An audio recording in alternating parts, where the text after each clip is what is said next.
Alors, chers amis,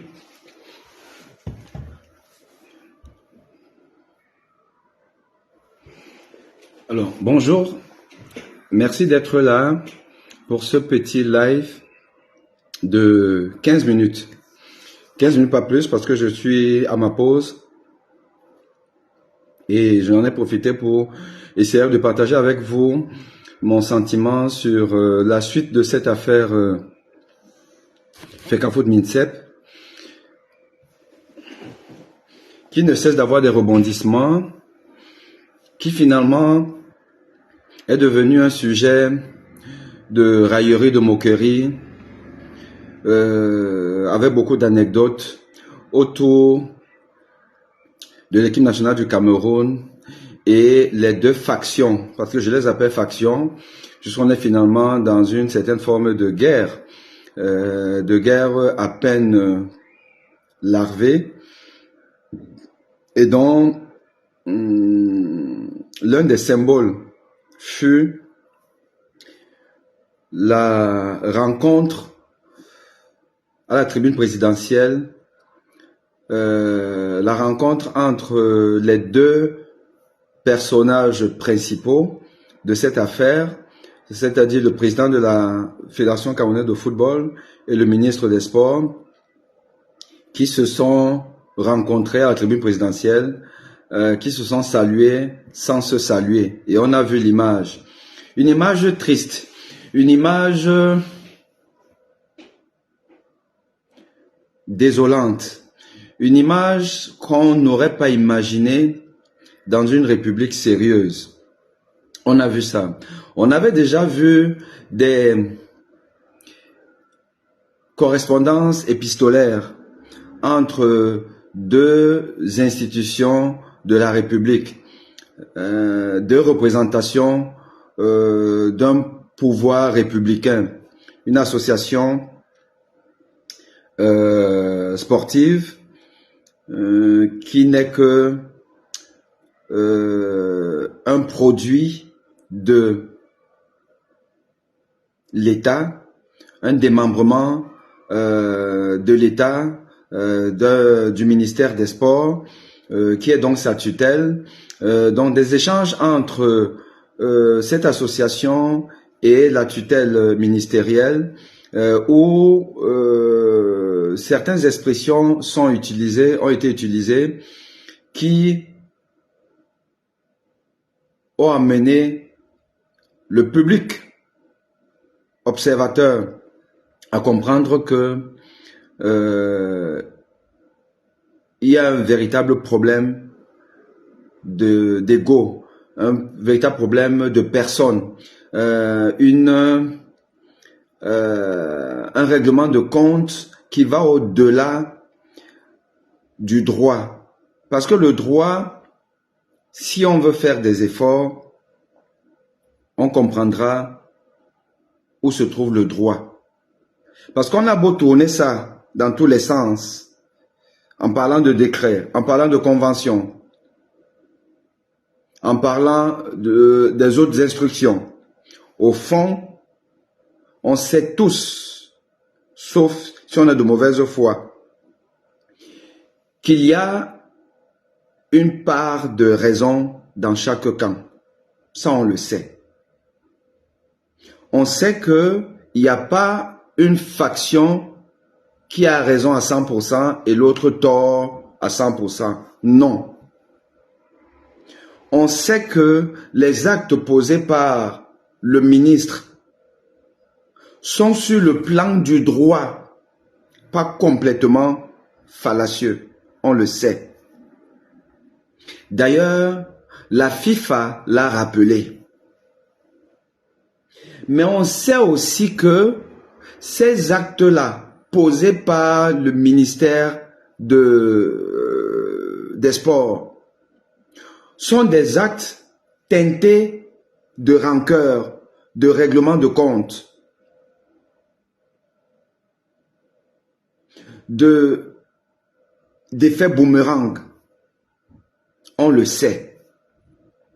Et on sait que la réaction de la FECAFOOT était celle de quelqu'un qui sait qu'il avait gagné une partie et qu'il avait gagné un peu, pas à la régulière, en utilisant les hautes instructions, et que il a en retour les affres, les effets indésirables de ces autres instructions, et que sa nature étant incompatible avec le fait de ne pas réagir, de ne pas répondre, de ne pas riposter, la FECAFOOT riposte. Donc là, on est déjà dans une lutte d'ego, on le sait, au détriment de la République, au détriment de l'intérêt général. Et donc, en réalité, les torts sont partagés. Les torts sont partagés entre deux personnages qui s'affrontent, avec en backup un autre qui est le patron du MINSEP, dont la lutte de deux enfants gâtés, deux enfants d'un président qui n'existe plus, qui dort, qui laisse des enfants se disputer, un peu comme deux coépouses qui se disputent le lit conjugal. Mais ils se disputent le lit conjugal sans même se rendre compte, ou alors en sachant même que, en réalité, leur mari n'est même plus là. Il ne se lève plus. Son Dagobert ne se lève plus. Mais les coépouses se disputent ce lit conjugal. Pour faire quoi? Pour en faire quoi? Et les enfants assistent à cette empoignade entre deux coépouses. Les enfants, c'est le peuple. Et ça va même au-delà du peuple. Le monde entier. Quelle honte. Quelle honte. Moi, hier, lors de mon match des vétérans, il y a un de mes coéquipiers, algérien, je pense, mais qui se moquait de moi. Qui se moquait de moi. Et il parlait de qui? Il parlait de Samuel Eto'o. Parce que le ministre, il ne le connaît pas. Moule Kombi, en dehors des Camerounais, encore pas tous les Camerounais, il n'est connu nulle part. Mais Eto'o si. Eto'o, il est connu. Il a un nom à défendre. Et il a même le nom d'un pays à défendre. Et donc, comme on disait, mais Eto'o, mais il a pété un plomb, il a pété un câble, mais qu'est-ce qui se passe? Voilà, il menace des gens et tout. On parle de lui. On parle de lui. Qu'on le veuille ou non, Eto'o écorne sa réputation. Moule Kombi, il n'en a rien à cirer. Parce qu'il est né dans la Gadou, il est le produit de la Gadou, et donc, il n'en a rien à cirer qu'il soit impopulaire. De toute façon, le président de la République du Cameroun, il est impopulaire dans le monde. Il est impopulaire dans le monde. Quand on parle de lui, on parle de son âge. On parle de sa longévité. Et on parle de son pays qui ressemble à un espace où on a largué des bombes. Voilà comment on parle de M. Paul Biya. Vous pouvez dire tout ce que vous voulez là au Cameroun, le sage, le machin, truc là. M. Paul Biya, en dehors des frontières camerounaises, c'est rien du tout. C'est un nulard. On dit qu'il est nulard. On dit que il est pas un exemple. Voilà. Mais ils le savent. Ils le savent. Ils n'en ont rien à cirer. Alors maintenant, moi la question, et mon live s'adresse à M. Samuel Eto'o, ce jeune frère, petit frère, qui s'entête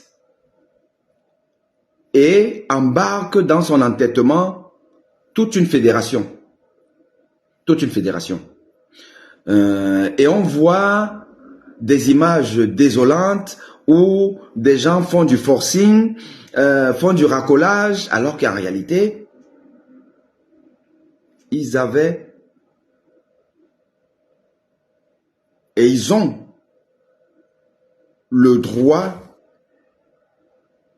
de revendiquer la prise en charge totale de l'équipe nationale.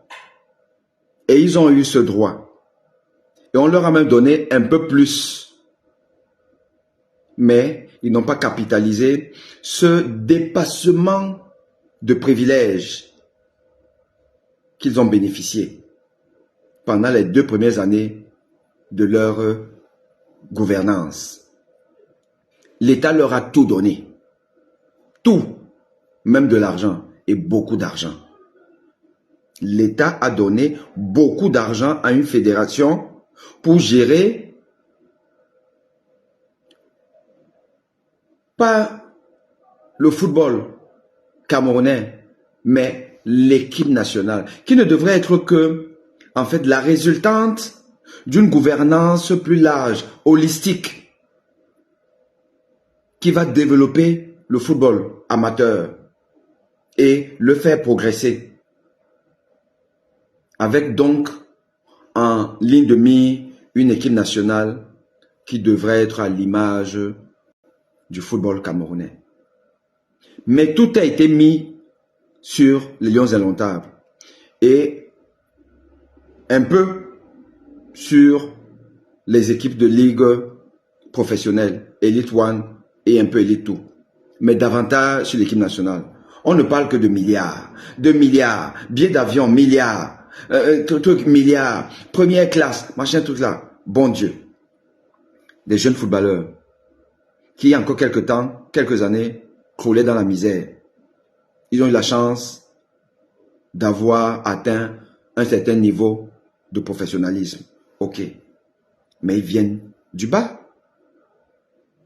Ils peuvent voyager en seconde classe.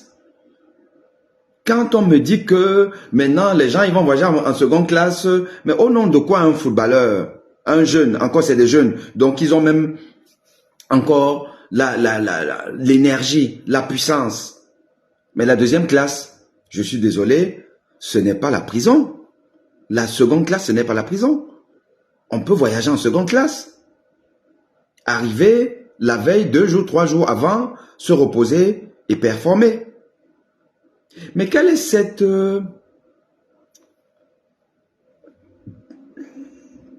logique à vouloir claquer des milliards et des milliards pour le football, pour une équipe nationale d'un pays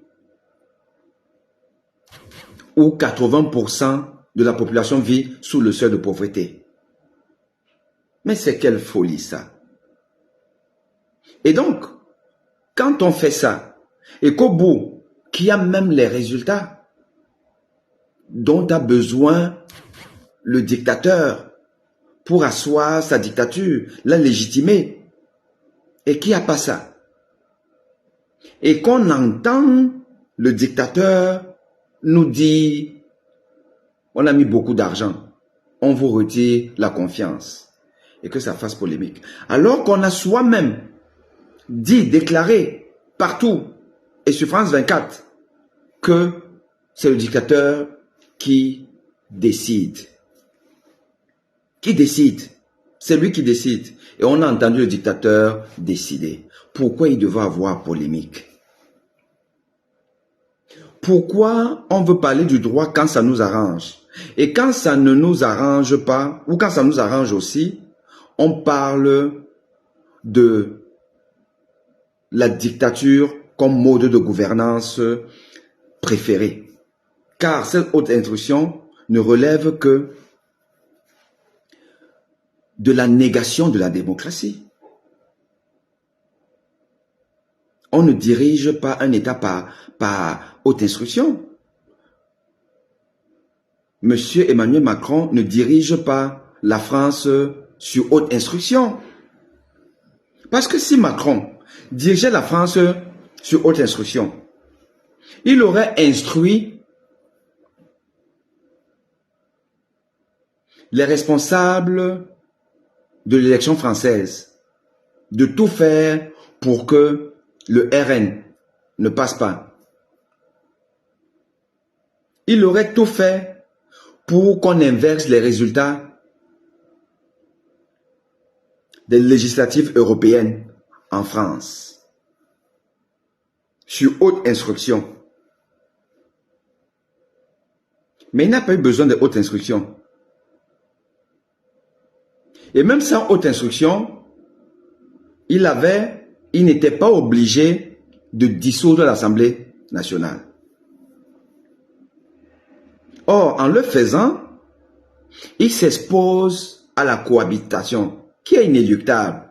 Pour ceux qui connaissent le jeu politique en France aujourd'hui, le Rassemblement national de Marine Le Pen est dans un boulevard où on roule à 300 à l'heure. 300 à l'heure.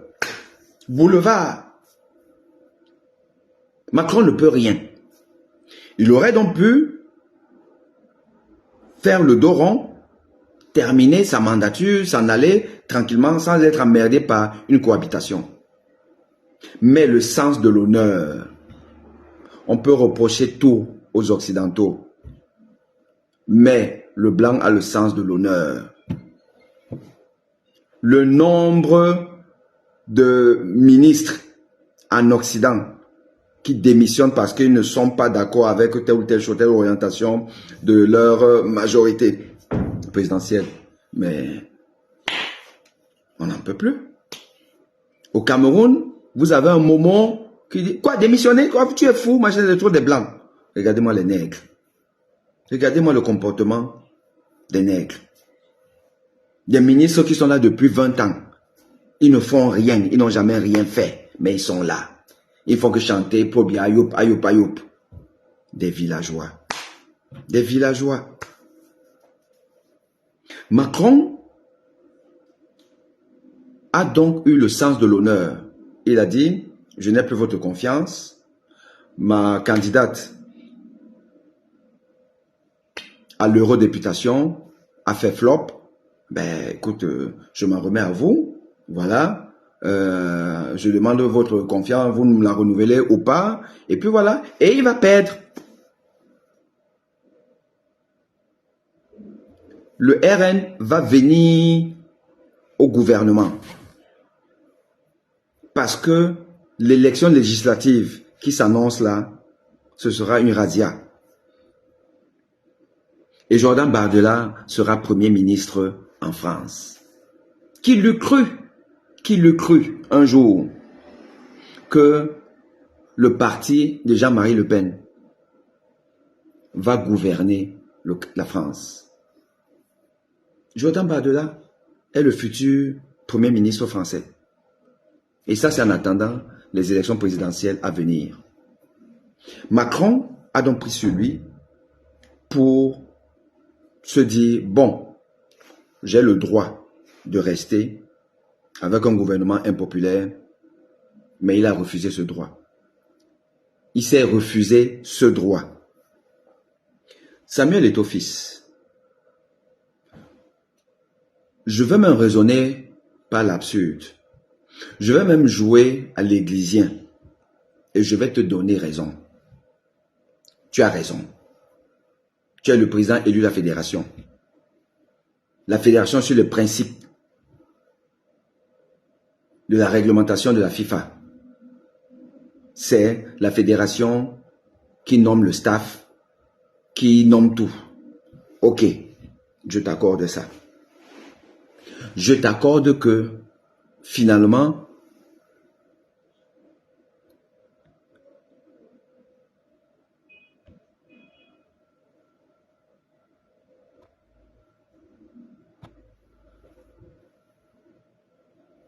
j'ai essayé de vous prendre, ça ne donne pas. Il y a quelqu'un qui voulait prendre là, qui voulait rentrer. Je ne sais pas trop pourquoi, mais il faut un peu réessayer. Je t'accorde ça. Je t'accorde toutes tes revendications. Je t'accorde ça. Il y a tout de même une réalité qui est là. C'est que tu n'as pas la confiance d'une partie du peuple camerounais. Parce qu'en réalité, si on s'en tient simplement à la toile et on fait un certain sondage, une bonne partie, je dirais même plus de la moitié du peuple camerounais ne te fait plus confiance. Et d'ailleurs, ce camp s'est agrandi parce qu'il n'a pas diminué, il s'est plutôt agrandi à la suite des événements du Hilton, où on a appris que, comme il s'est passé ce qui s'est passé, tu n'as pas donné les maillots, tu n'as pas donné les équipements. Les équipements qui, quoi qu'on dise, appartiennent au peuple camerounais. Tu n'as pas donné.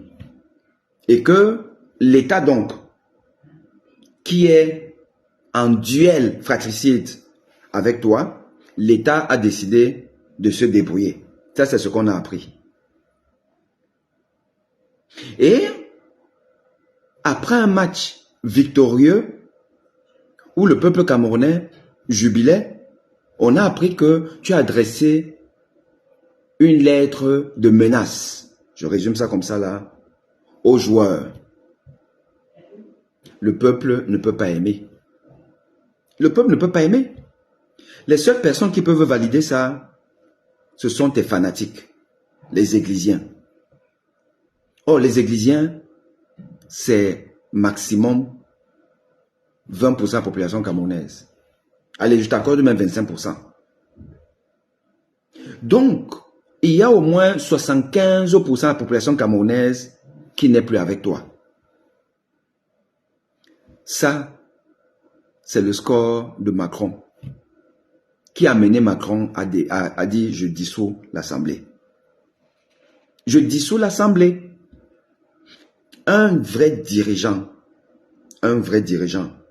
qui est républicain, qui a le sens de l'honneur, quand il n'a plus la confiance du peuple, il démissionne. Il démissionne. Parce que ce combat, tu ne peux pas le gagner. Quand on regarde jusque-là, où est-ce qu'on en est jusqu'aujourd'hui, tu as eu plus de buts encaissés que de buts marqués. Soyons objectifs. Tu as eu plus de buts encaissés que marqués. Et même le sort ne t'a pas aidé. Le sort ne t'a pas aidé. Soyons objectifs. Tous ces gens-là te mentent. Mon estimé aîné et frère, professeur Baïbek, te ment. Soule Oyoniolo, le journaliste, te ment. Lenke Fidolin te ment. Les blogueurs qui sont avec toi, ils te mentent. Ils te mentent. Tu ne peux pas gagner ce combat. Parce que déjà, ton adversaire direct, c'est l'État. Mon frère, c'est l'État. Depuis quand un individu gagne un État? Où? Quand? On a vu ça où?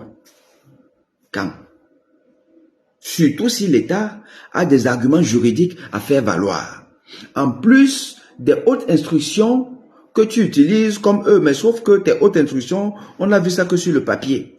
Les hautes instructions de l'État, on a entendu ça le 10 février. On a entendu ça. Tu vas faire comment? Maintenant, on va sur la popularité. Tu as basé tout ton fonds de commerce sur ta popularité au Cameroun. D'ailleurs, on a entendu les gens de, je crois, RFI dire que non, il est populaire au Cameroun. Les gens mentent. Non, tu étais peut-être populaire, tu n'es plus populaire. Tu fais le buzz parce qu'effectivement, tu es une valeur marchande de haut niveau. Oui, tu fais le buzz, mais tu n'es plus populaire. Populaire dans le sens où, si on va demander de voter qui est pour Eto'o, qui est pour contre Eto'o, je suis désolé, tu vas avoir maximum 25%. 25%. Donc 75% ne sont plus pour toi. Parce que un Camerounais qui a le sens de la République, de la nation, ne peut pas te privilégier par rapport à l'équipe nationale. Je suis désolé. Soyons sérieux. Mais là, on parle de l'équipe nationale. On parle des matchs pour gagner. On ne gagne pas dans ce genre de conflit. Personne n'a jamais gagné dans ce genre de conflit. Personne n'a jamais gagné des rencontres avec ce genre de conflit. Donc, c'est-à-dire que ces joueurs-là sont simplement des héros. C'est des sorciers.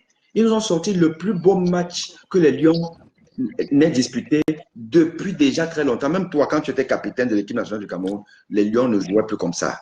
Les Lions ne jouaient plus comme ça. Donc, depuis, les Lions n'ont plus joué comme ça. Là. Et ils jouent comme ça dans ces conditions-là. Et tu penses que le peuple peut être derrière toi. À un moment donné, il faut se poser et se dire, bon, j'ai perdu la partie. J'ai joué, j'ai perdu. Parce que la vie, c'est le game. J'ai gagné, j'ai perdu. Et tu pars. Eto'o démissionne. Eto'o démissionne. Démissionne. La démission n'est pas faite pour les imbéciles. C'est même fait pour des gens qui ont le sens de l'honneur. Je laisse mon ami Auguste Leroy prendre la parole et je reviens peut-être après pour conclure. Vas-y, mon cher ami. Bonjour, docteur Bonnet, et merci de m'avoir donné l'opportunité de m'exprimer sur ta plateforme. Et d'autant plus que le sujet ou la thématique que tu abordes ce jour est plus qu'intéressant. C'est ce frère, ce compatriote qui cristallise l'attention de pas mal de Camerounais depuis quelques temps. Parce que si tu l'as constaté comme moi, on parle difficilement de d'autres problèmes de notre pays depuis au moins ces 3 derniers mois. Toute l'attention est focalisée sur un sport, le football, qui n'a jamais développé un pays. C'est-à-dire, même les nations les plus titrées en football n'ont jamais développé leur pays avec ce football-là. Vous voyez? Je vais revenir donc sur notre président de la fédération, puisque c'est de lui qu'il est question. Et j'ai aimé ce que vous venez de dire tantôt par rapport à ceux-là qui le soutiennent sur les plateaux télé. Vous avez cité quelques-uns, les Soule Honoriolo, le professeur Baïbé. Je crois qu'il y a ces gens-là et sa milice cybernétique-là. Voilà les gens qui contribuent à l'enfoncer. C'est-à-dire, l'homme lui-même a déjà des manquements comme chacun d'entre nous. Le management n'est pas trop son histoire. Et au début de cette saga, on se serait attendu à ce que Monsieur est office démissionne. C'est-à-dire pour sauver son honneur. Et je crois que pour vous qui êtes à l'étranger, par exemple, lorsqu'on vous confie certaines responsabilités et que vous vous rendez compte qu'on vous met les bâtons dans les roues ou alors ça ne se passe pas comme vous auriez voulu, qu'est-ce que vous faites? Vous remettez votre tablier. Vous donnez la chance à quelqu'un d'autre. C'est aussi ça le patriotisme. Le patriotisme n'est pas une histoire où tu vas venir t'accrocher sur quelque chose, où tout le monde voit que ça ne donne pas. Lorsqu'on a observé les Lions jouer l'autre jour, l'ambiance pendant d'avant-match, la préparation de cette rencontre, vous avez constaté que les gars étaient plus que dégagés. Parce qu'on a souvent parlé de l'omniprésence du président de la fédération au sein de la tanière, qui affectait certainement négativement ses enfants. On les a vus décontracter l'autre jour. On a un entraîneur aujourd'hui qu'on ne peut plus soupçonner d'être sous l'emprise du président de la fédération. Et on a vu le résultat que cela a donné. Comment expliquez-vous que dans la foulée, la fédération adresse une lettre aux joueurs, une lettre qui n'est rien d'autre qu'une lettre de menace? Dans cette lettre, il y a un terme qui a été employé. Je crois on a dit aux joueurs que des personnes sont allées les prendre pour s'entraîner. Ces personnes, il s'agit de qui? Il s'agit de Marc Brice, que vous avez reconnu. Vous ne pouvez pas vous qualifier de cette personne. Parce que parfois, je me demande qui rédige les correspondances de la FECAFOOT. C'est terrible. Pourquoi on laisse de telles choses passer? C'est quand même une institution qui se doit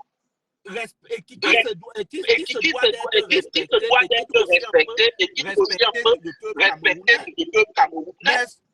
Mais les correspondances qui viennent depuis quelque temps suscitent quand même des interrogations. Parfois, j'ai envie de dire que le président de la FECAFOOT, il a vendu la honte au chien, comme on dit. Parce que tout ce qui se passe là-bas, c'est quelqu'un que nous avons bien aidé, quand il était au sommet, quand il était lui-même encore acteur. Mais là où il est là aujourd'hui, je suis d'accord avec sa cote de popularité ne fait que baisser. Quand vous regardez, j'ai essayé de faire une petite étude. Il y a des gens qui sont frustrés. Donc, j'ai un retour. Alors, attends, je vais moi, donc oui, attends, je vais peut-être, est-ce que je peux me muter? Justement. C'est ça que je ne sais pas comment. Attends. Alors, comment, je ne vois même pas où ici. Ah, attendez, je vais un peu voir. Ok, là c'est bon.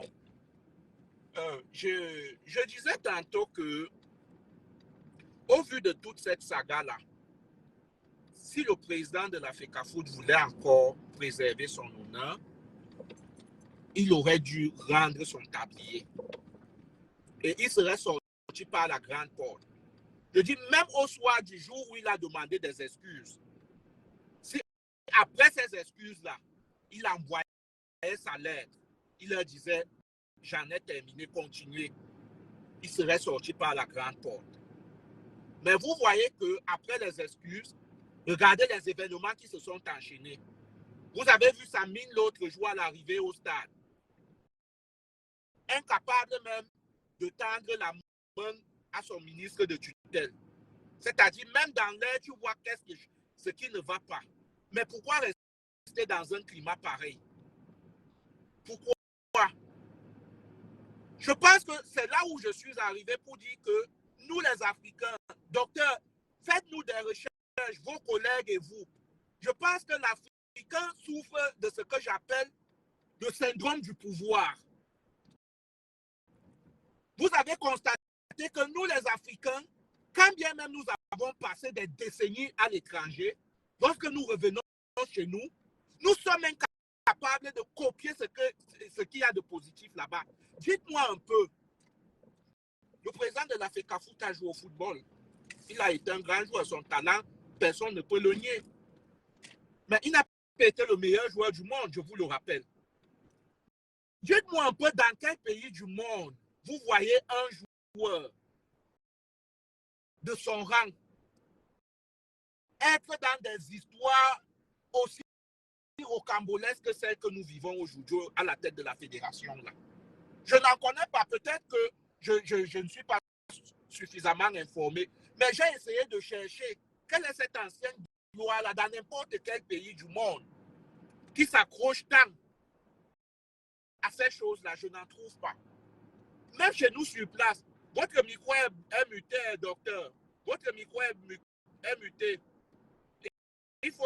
Oui, votre micro est... Oui, non, je vais vous répondre rapidement pourquoi vous ne le trouvez pas. Vous savez pourquoi vous n'avez pas trouvé? Non. Parce que c'est en science, on dit il y a toujours un domaine de définition. OK? Il y a un domaine de définition. Si tu ne cherches pas quelque chose dans la population cible, tu ne vas pas la trouver, cette chose-là. Et la population cible ici, là, c'est pour ça que tu n'as pas trouvé. C'est quoi tu as bien dit? Quel est le joueur de son rang dans le monde qui a ce genre d'histoire? Tu ne trouves pas parce qu'en réalité, il n'y a pas des joueurs de son rang dans l'histoire du monde. Non. Ce que tu n'as pas compris, c'est que pour les Églisiens, Eto'o, c'est le meilleur joueur du monde de tous les temps. Et comme il est le seul, et donc c'est pour ça que tu ne peux trouver ce genre d'histoire que chez lui et non ailleurs. C'est de ça qu'il s'agit en réalité. Je crois que tu as compris un peu mon ironie. Non, je comprends. Très bien. Très bien. Donc, merci pour cette ironie-là même d'ailleurs. Donc, j'essaie souvent de réfléchir comme ça. Je m'amuse à réfléchir, à chercher dans le monde. Et puis, je me demande, qu'est-ce qui n'a pas marché chez nous? Vous voyez, nous sommes dans un pays où nous prenons le rajeunissement de notre classe dirigeante. Nous avons un jeune qui arrive. C'est vrai que je ne suis pas de ceux-là qui le voyaient faire mieux là-bas. Mais je lui accordais le bénéfice du doute. Mais il est juste venu confirmer que j'avais eu raison de ne pas pouvoir m'aligner parmi ceux-là qui l'avaient soutenu lorsqu'il y allait. Parce que, vous voyez, parfois, avant de confier certaines responsabilités à certaines personnes, regardez leur parcours. Aujourd'hui, il voudrait être celui-là qui coupe les têtes à tous les indisciplinés du groupe. Mais n'oublions pas que son nom revenait toujours dans le cadre de l'indiscipline. Dans cette même équipe, n'oublions pas que lorsqu'il part du FC Barcelone, le club dans lequel il a le plus brillé, quel était le problème? Il avait été sacré meilleur buteur en fin de saison, je crois. Mais apparemment, Pep Guardiola estimait qu'il était un mauvais élément du vestiaire. Il ne parle pas de Barcelone parce qu'il était mauvais, mais c'était les ondes négatives qui pouvaient, l'influence négative qu'il pouvait avoir sur le jeune groupe que Pep Guardiola était en train de mettre en place. Pourquoi si lui, hier, au sein de la même équipe, on a pu le supporter tel qu'il était? Au jour d'aujourd'hui, on coupe les têtes des joueurs, entre guillemets, coupés. Vous comprenez bien, c'est une figure de style. Je n'ai pas dit qu'il était un tueur, non. Mais il y a des joueurs qui sont bannis du groupe sans qu'on nous explique le pourquoi. Je crois quand même que c'est avec l'argent du contribuable qu'on gère cette fédération. Et ils ont obligation de nous donner certaines explications sur un certain nombre de décisions qui sont prises. Voilà un gars qu'on avait écarté, qui est revenu, qui marque d'entrée de jeu. Il fait même un bon match dans l'ensemble. Il fait une passe décisive. Mais vous ne comprenez pas que même la nature est en train de vous parler. Même la nature vous parle. Voilà un homme-là qui avait été écarté. On ne nous a jamais dit ce qui s'est passé. Dites-nous, si les gars se sont mal comportés, s'ils ont affiché un comportement qui est inacceptable, nous allons vous soutenir dans votre démarche. Mais tant que vous ne nous expliquez pas, ça veut dire que vous-même, vous vous reprochez de quelque chose. Ça veut dire que les raisons ne sont pas des raisons qui tiennent. Maxime Choupo-Moting a été écarté. Lui, au moins, son père a parlé. On a compris pourquoi il avait été écarté. Est-ce que ça, ce sont des raisons Vous pouvez décider d'écarter des gens pour des raisons extra-sportives. Est-ce que ça se justifie? Vous comprenez donc que nous, les Africains, quelquefois, nous aimons toujours jeter le tort sur les autres. Mais l'Africain est le problème, son propre problème à lui-même. Disons-le comme ça. Parce que nous nous contentons très souvent. C'est facile de dire que nous accusons ce retard au niveau du développement. C'est à cause de la France, c'est à cause des États-Unis.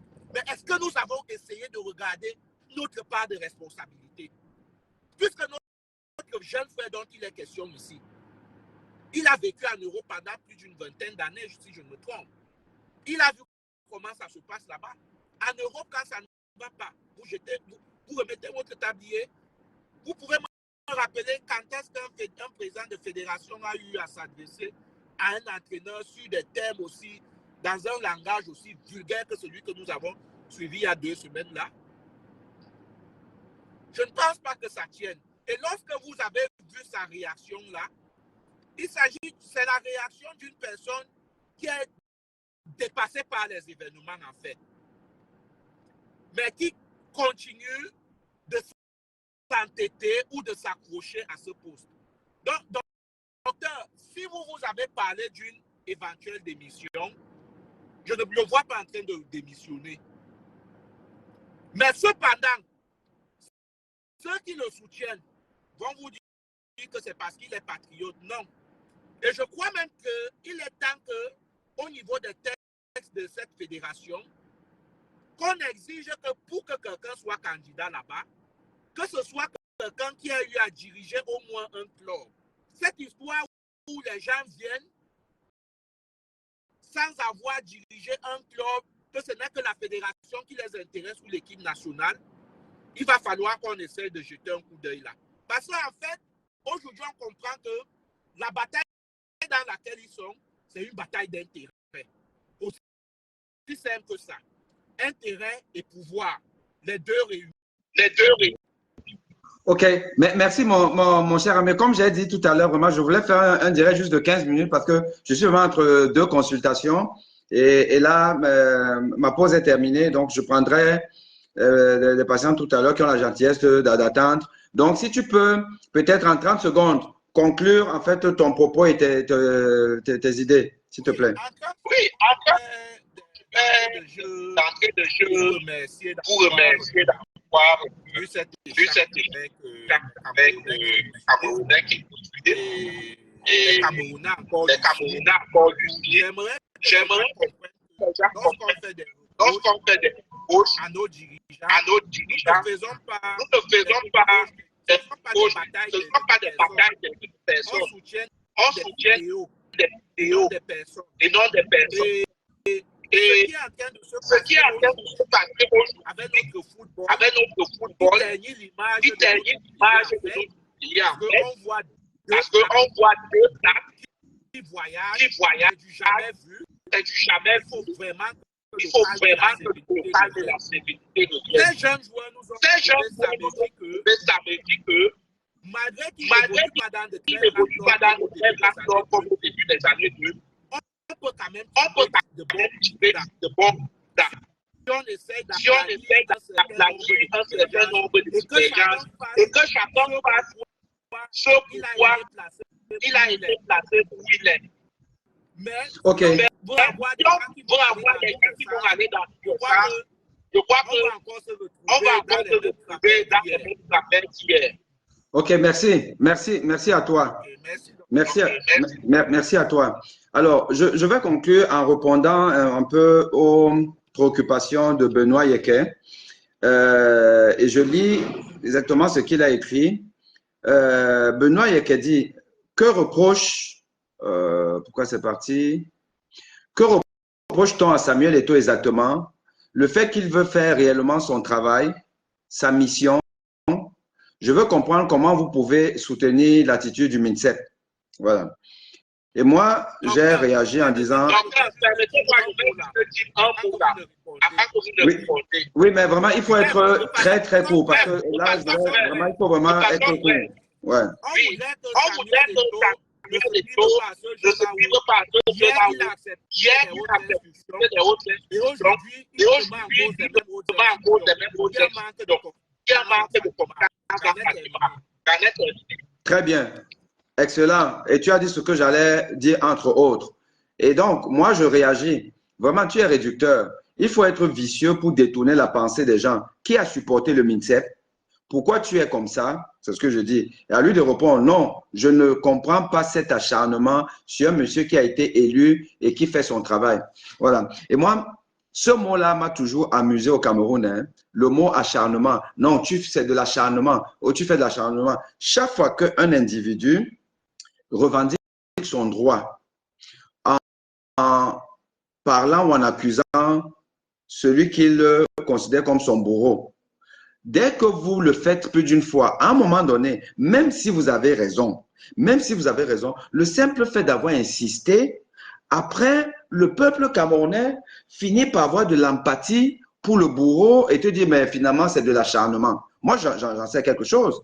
Dans mon histoire de tentative d'assassinat et de complicité d'Equinox, qui de toute façon a abandonné un invité de son plateau, n'a jamais parlé de son problème. Sur le plan de la déontologie journalistique, c'est interdit. Tchonk l'a fait. Mais quand vous allez donc insister en disant que le recteur a voulu m'assassiner, en disant que l'État m'a abandonné, Equinox m'a abandonné, à un moment donné, vous avez des gens qui ont dit que mais tu fais de l'acharnement.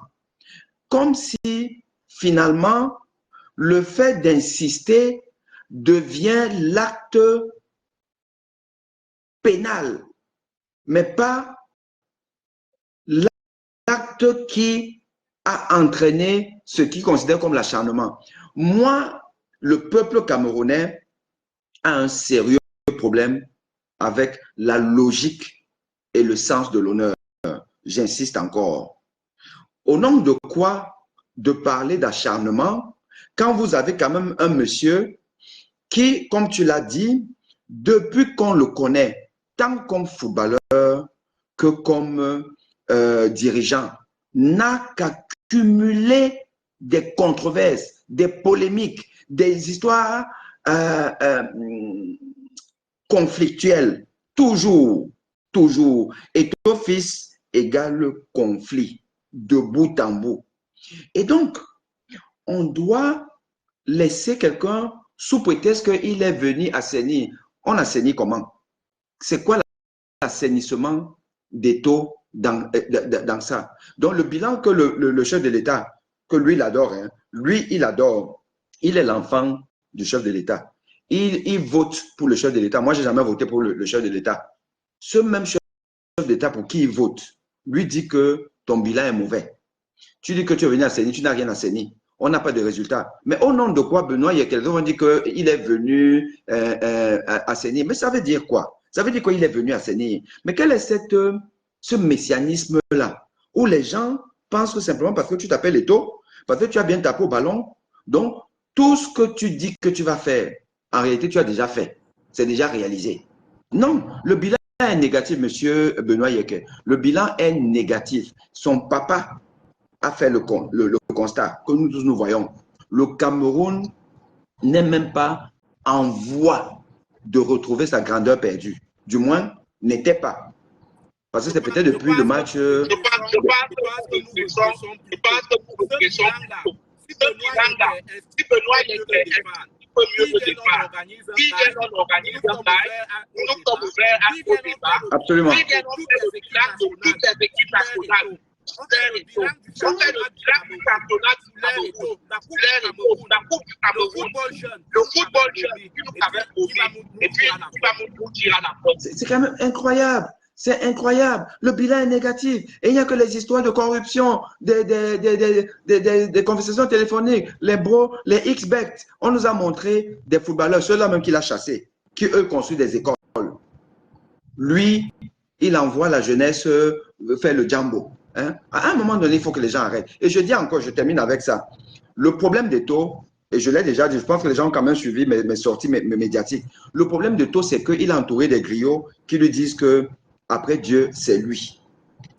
Le problème d'Eto, voilà. Le problème d'Eto, c'est d'avoir des gens qui ont une certaine voix qui porte, qui l'amène vers le trou. C'est les professeurs Bayebek, c'est les Soule Oyonyolo, c'est les Philolenke, ils sont nombreux là. C'est ça son problème. Et je dis encore qu'ils ne rendent pas service à Eto, mais ils ne rendent pas service aussi au Cameroun. Parce que cette histoire de la FECAFOOT, elle est mauvaise pour l'image du Cameroun.